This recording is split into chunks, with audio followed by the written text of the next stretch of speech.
On est mercredi et c'est jour de Conseil des ministres. En l'absence du chef de l'État, il a été présidé par le Premier ministre. Des questions d'actualité, mais aussi des dossiers de fond de départements ministériels. On peut retenir l'inauguration du barrage de Samandeni et le lancement de la campagne agricole sèche. Lassina Ouattara et Mamadouba. Des questions d'actualité ont largement dominé ce Conseil des ministres.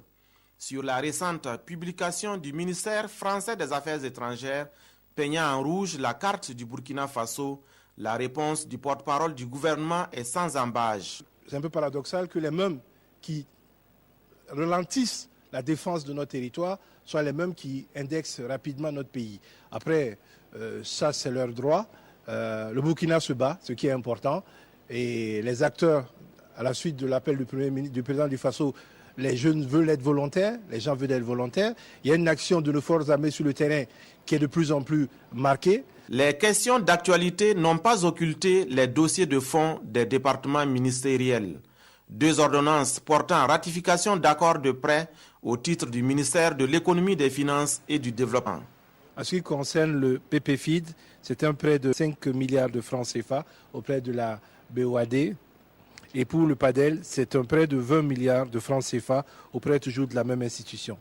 Le Conseil des ministres a également adopté un projet de loi portant modification d'une loi créant le tribunal de grande instance de Ouagadougou II.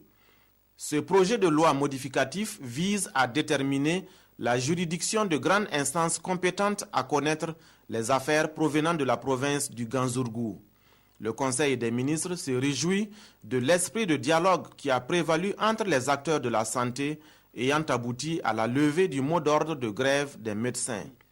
Longtemps attendu, le barrage de Samandeni sera inauguré par le chef de l'État le 30 novembre prochain. Mais avant cela, il sera procédé au lancement de la campagne agricole de la saison sèche 2019-2020 par le Premier ministre le 26 novembre dans la région du Centre-Sud. Pour cette saison sèche 2019-2020, il est attendu 44 026 tonnes de céréales et 181 165 tonnes de culture de production chère. Enfin, le ministre de la Communication et des Relations avec le Parlement a informé le Conseil de la tenue des IACO du 25 au 27 novembre prochain sous le thème « Communication et géopolitique, construire une image de l'Afrique ».